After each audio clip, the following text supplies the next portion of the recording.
essentially humanity as a whole is linked through our chains.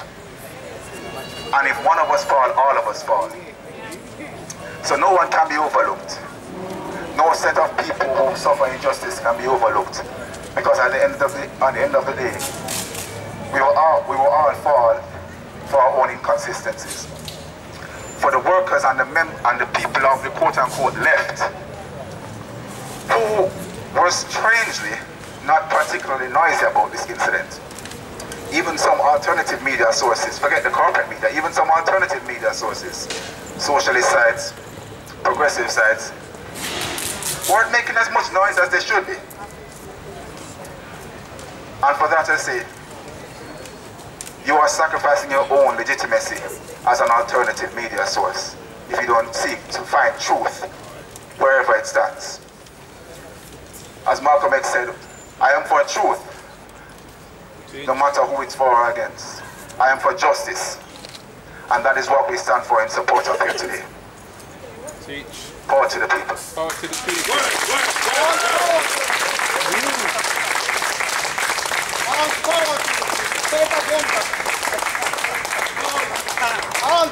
All power to the people. Yeah.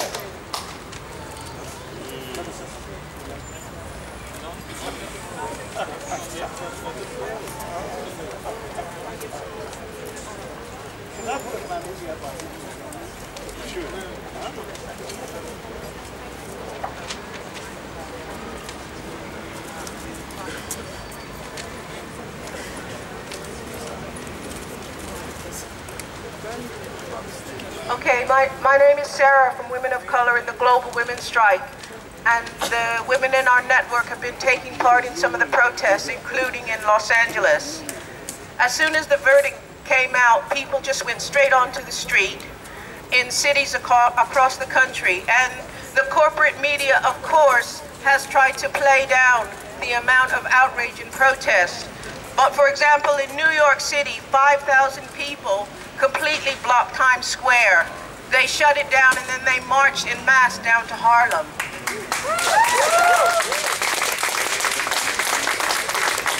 In Washington, D.C., a big crowd gathered outside the Justice Department. And in Los Angeles, hundreds of people blocked the freeway and they marched from the south side, from the black community in Los Angeles, right up to Hollywood. And the police had the nerve to fire rubber bullets at them, a peaceful protest. Most of the people taking part are young people. They're from all nationalities, Afro, Latino, white, and other backgrounds. No one has waited for the so-called black leaders to call them out. People have got together with friends and neighbors and have taken to the streets in their hundreds. Yeah, rightfully so, as the brother has said. In San Francisco, Detroit, Chicago, Charlotte, North Carolina, Los Angeles, and right across Florida. That's the state where Trayvon was killed, which is dripping with racism. It's a state that is like the old Jim Crow South. You know, when you go into black communities in Orlando, which is very near where Trayvon was killed, and you find black communities that look like the 60s. People are living in appalling housing, no jobs, an absolutely appalling state of affairs. And that is what's behind the killing of Trayvon Martin. We're here also with the families, because we know the family has been through an ordeal. They fought to get this case to court. The killer, Zimmerman, actually walked free. He was not arrested, and it took a protest sparked by the family that went viral to actually get him into the court in the first place. And that's right, and it's no accident that the killer, who is a vigilante, he's a so-called captain of neighborhood watch. It's no accident that he walked free while the boy who was killed, murdered, you know, right near his home, was actually portrayed in court as a villain and a criminal and demonized. And we're sick and tired of that. And that's why I'm so glad that this demonstration was called today, because we need that right here in London, in the UK, because we know the same things are happening. Yes. Jimmy Babinga was killed, and it took 3 years to get his killers to an inquest, and they still haven't been prosecuted. I only have to mention people like Mark Duggan, yes. Sean Rigg, Joy Gardner, Teach. and Azelle Rodney, yes, executed by the police. And we know that the police and their cohorts, who are acting as vigilantes, immigration guards, security people, feel that they can kill and walk away and not be punished. And we're here to call them to account and to say that we will not accept this injustice. I just wanted to quickly mention that our colleagues in Los Angeles, they went straight to the protest for Trayvon from a prison protest. 30,000 prisoners are right now in an 8-day hunger strike against solitary confinement. Black people are massively overrepresented in prison. As we know, many are in solitary confinement, and this hunger strike has gone right across race lines. It's white people, black people, Latinos, everybody's getting together, even across the so-called gang divisions. And they're fighting for an end to solitary confinement. What is happening, the US, the whole of the US is like a jail. It's a prison. It's called, Mumi Abu Jamal calls it the prison house of nations. And it's also heavily militarized and it's heavily racist, and those three things go together. So we wanted to just call attention to the prisoner strike. What's happening is people can be locked up for decades, like the Angola 3, in box-like cells, 23 hours a day, 23 hours a day, and only allowed out for an hour into a yard or a kennel-sized cage. And we know that not even animals are treated like that. And we have to be with the prisoners, because that is also the movement. Trayvon Martin is the movement, and the prisoners inside are the movement. And we have to get those things together and get the people out, and also stop our sisters and brothers being killed in the community. I just wanted to finish off by saying that I think we have to do all we can to counteract the corporate media, because they're not going to report the reality of what's happening.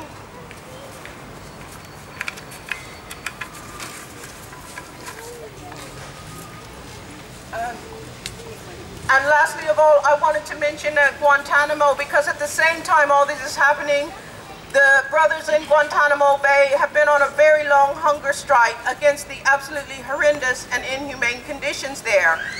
And they're being punished for the hunger strike by force feeding, which is absolutely grotesque and medieval form of torture. And some of you may know that Mos Def tried to do a force feeding. And if you can bear to look at that video, you're a stronger one than any of us, because it's absolutely disgusting. So we want to stand together as people of color, Muslims, African descent, Asian descent. We have to get it together, because that is the only way that we can stop these murders. And last of all, we wanted to underline the fight and the struggle of mothers, sisters, daughters, wives. They are at the forefront of every one of these campaigns. We want to remember Trayvon's mother and family, and we want to remember the families of all those others who've suffered injustice, whether it's killing or long-term imprisonment or being locked up in a detention center. All of those things are one. So for me, I feel like this verdict is a wake-up call for all of us. And we have to find ways to get together. All of us as grassroots people are in a horrific situation, but we also have each other to fight. And if we can get together, we can do something. We can win.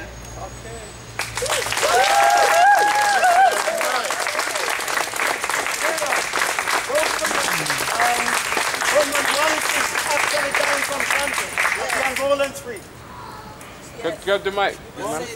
Get the mic, you take the mic. Let somebody else say. Nah, brother. Come on, we're speaking together, man. Anybody can take the mic. You can go on. You cannot talk. Somebody else, brother. Anybody can talk. We can't speak. We can't speak what you need to say. That's the thing, my brother. Say what you want to say. Come on, later. Yeah, it was Young about sister. that. Word. Break it down. Yeah, next. Because the other people need us more. That's the young people. And they have a lot to say. Hello everyone. Hello, young sister. Good afternoon, and thank you for coming to this protest. It shows that people do know what is right and wrong. What happened with Trayvon Martin is a tragedy, and he marks what happens to a lot of people in America, to be honest, and around the world. Louder, sister. Sorry. Closer to the mic. And the issue at hand is that the US government, they weren't able to see the issue that was at hand here. A young boy who was 17 years of age was killed by a fully grown man through self-defense. And the issue isn't that the man had to go after this boy. If you listen to the phone call, it's on Wikipedia, everybody. You can hear the policeman who he speaks to before he approaches Trayvon Martin. He says, he asks, I've forgotten his name. Zimmerman. He asks Zimmerman, are you following him? And Zimmerman says yes. And the policeman says, we do not need you to do that. Stay where you are, we'll come and meet you so you can update us on what's happened.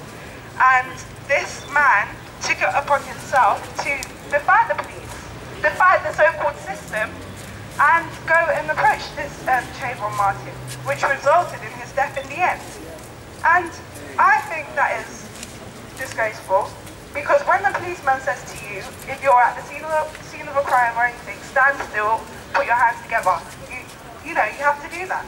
So this guy has defied the police, and yet he's now seen as some sort of a hero to some people, you know, standing his ground and, you know, defying the police. It's a disgrace. Absolutely. But it shows today that there are people in the world who aren't going to allow this to happen. Because if we are people who are supposed to be going towards law, which the law has shown not to be fair, and not to be on the side of all people, and to be quite biased, but, you know, if we are here and we do, you know, spread the word and good people, and know what morally is right and wrong, then we can make sure things like this don't happen. We just need to spread the word, because there's no use, you know, being a passerby, because one day this may not affect you, but tomorrow it could be your brother, or even your best friend's brother, you know? So, stand up for your rights, stand up for what is right, and be someone. Don't let, you know, don't be carried by the tide. Don't, you know, turn your head to wrong just because it doesn't so-called affect you directly. Thank you everyone for coming. I'm really proud to be a part of this, and I hope this makes a difference. You have to organize the young people to work with young African youth are key, and so you have a powerful role in all of this. So mobilize the young people. My thoughts at this very moment with parents who actually lost their son. And sorry, I said my thoughts at this moment with the parents that actually lost their son. And for somebody who grew up under apartheid with racism in my ears, in my walks of life, I just find this so despicable. And to go back to not so long ago, where I was only 10 minutes away from a young boy called Stephen Lawrence, who was killed by racists.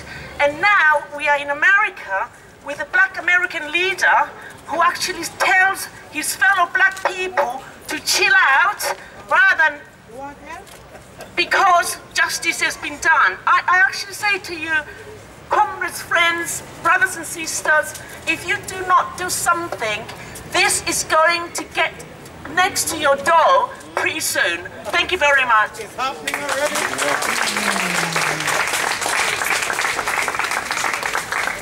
Mike is sister. Yes. Sister, the young sister there. Just press it. Come on, young people.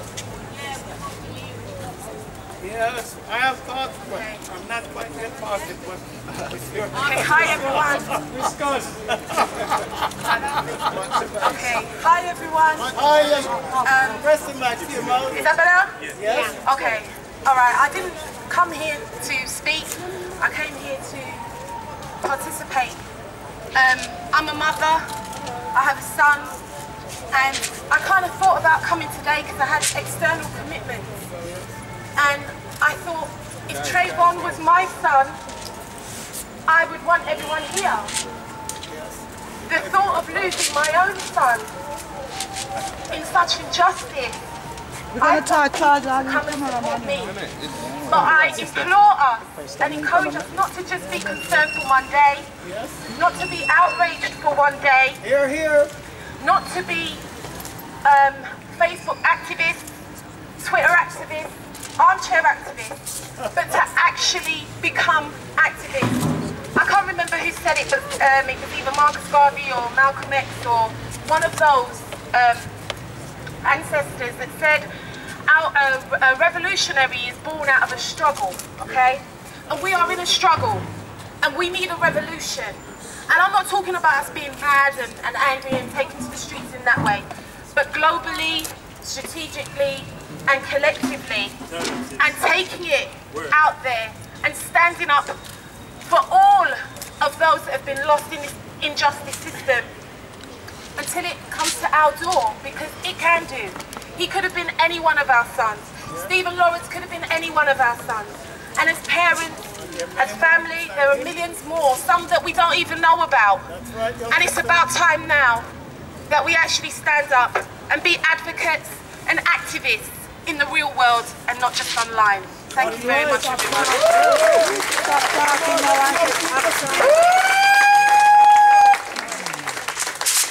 Let the young people's voice be heard. Come on, young sisters. You have a lot to say. We know that. Uhuru. Uhuru, brother. I don't have much to say. I just want to introduce Brother Amaru to the mic. Where's Brother Amaru? Next to you. Oh, here. Say who Brother Amaru is. Uhuru, Kispikai, Brother Luwezi, when he spoke, he said Uhuru means freedom in the Swahili language. Kispikai in my language, and what people call Native American language, the language of the Quechua language, Kispikai means freedom too. So I say Kispikai today. Obviously I'm here in support of Brother Trayvon Martin, who was killed by George Zimmerman. I'm from the race that people call Hispanics and Latinos, but I call myself an indigenous person of the continent of Seminawak, not America. You hear that, people? Say it again, brother. Say it again, my brother. I'm an indigenous person from what they call America, but what we call Seminawak. Seminawa. I quickly want to say that George Zimmerman is half Peruvian, half Nicantaca, half indigenous, and half white. His mother chose to go with a white person. In my circle, in my family, there is a treasonous thing because the white man has raped our people for 500 years, but now we willingly go with them. I want to say that George Zimmerman, even though he has part of my people's blood, is not part of our people. We disown him, and we disown his actions. That's right. Another thing that I want to say is that the so-called United States government, which is an illegal government, the government of a legal colonial people, is there illegally. They shouldn't be on my land. They should be here in Britain, and they should be in Scotland and all the other European places. They shouldn't be on my land. Yep. So it's not about demanding justice, demanding for them demanding for justice within their supposedly justice system. There's no justice system. Their system is built on colonial. Their system is built on genocide, on rape, on the theft of my land, and on the rape of my people, and on the genocide of my people. I heard a few people say that our people got wiped out. Well, there's about 700 million of our people still living on our continent. And the white people on our continent, there's about 200 million people on our continent. And they all need to come back to Europe so that I can go back home. That's the reason why I'm here, because they've stolen my land. I shouldn't be here. I should be back on my land, enjoying my freedom. But no, they're on my land and allowing this kind of shit to happen to a brother that should be in Africa. So that's all I want to say today, and I hope that this movement grows. This isn't a thing that should be ended. This isn't a one-off. We shouldn't come here and think that this is it. We need to build a movement, and as a lot of people have said, we need to organize ourselves.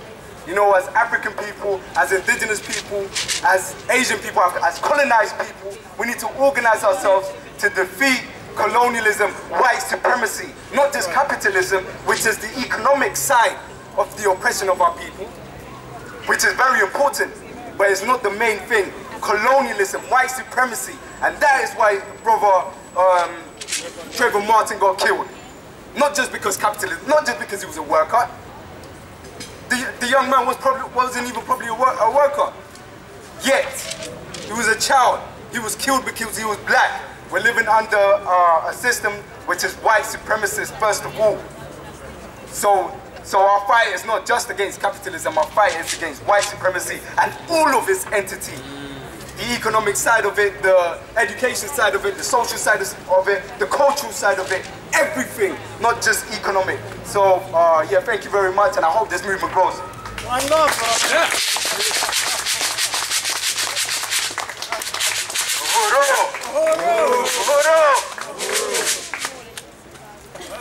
He said it all. And I just want to add concerning the question of power and racism. We hear, I mean, this is the position of my movement. We struggle for power. It is. We struggle for power because the world is a changing place. Because when you look out there in the world, every people are fighting to get their own, to control their own lives and learn to have their own destiny. And I want my people to become actors of their own life, to take their own destiny to their own hands, rather than going and expecting injustice that has been inflicted on us for the past 500 years. We have history there to learn. We shouldn't be waiting for excitement, for the verdict, because the verdict was already there 500 years ago. We know that the system was built on injustice. The system was built in destroying us. The system was built in destroying black lives. So we shouldn't expect anything, we shouldn't get any surprise when we see verdicts such as the Trayvon Martin's one. So we have to struggle for power. And I want to challenge people today. Imagine 1 second if African people had power.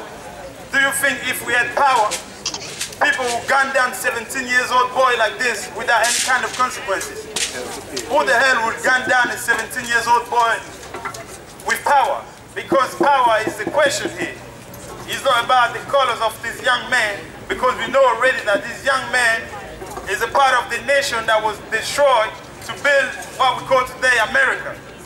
So we say the question is power, and we have to organize to get power, and we have to do as Malcolm X said, we have to take the criminal to our court. We have to take our case. No, he said, you take your case to the court, not the criminal. He said something like that, meaning that we have to organize our own court, the people's court, the people's justice. We need the people's court, we need to organize. And 500 years is damn too long. 500 years of hope, as Garvey said. We believe in time, but we waited too long. It's about time we become actors, activists of our life. It's about time we took over. It's about time we become organizers. It's about time we look for organization. It's about time we start to say, what do I do for my own community? It's about time to organize. We have to organize, and that's the only way forward.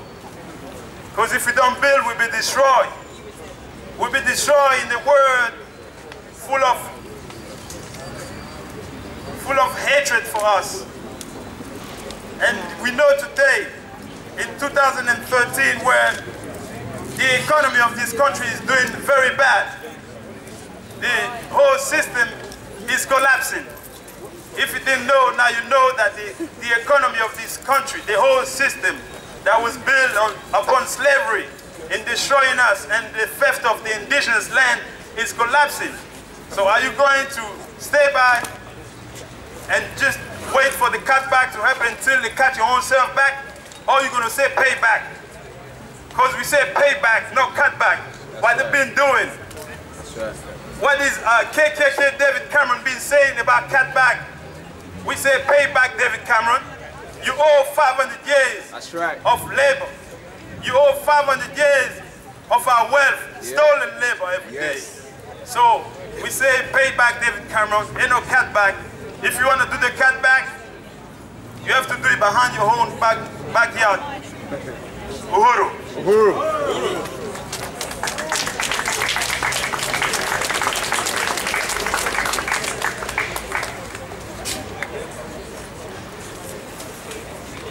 So anybody else? Take the mic. Who's taking the mic?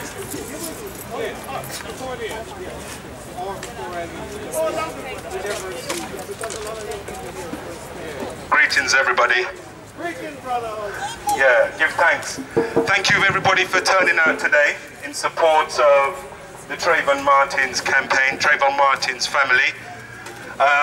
We're calling this demo today to ask for something. We want the federal government to step in and treat this as a federal hate crime.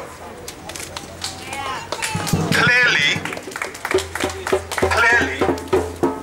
the state of Florida has failed the Martins family.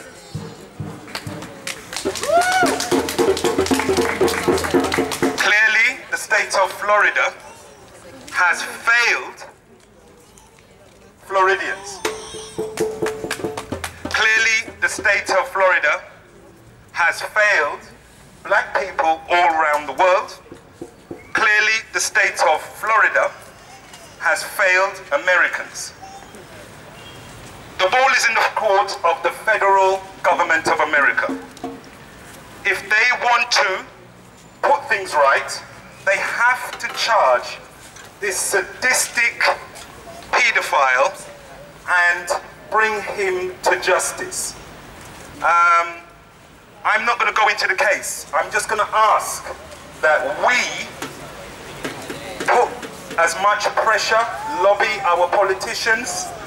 This is a case of conscience. All people should stand together and make this a question of conscience, a question of justice. And hopefully we will get some resolution or some justice for the family and for all people who believe in justice and righteousness. So I thank you all for turning up today, and I hope that we can continue with the good vibes that are here today, and we can continue to give solidarity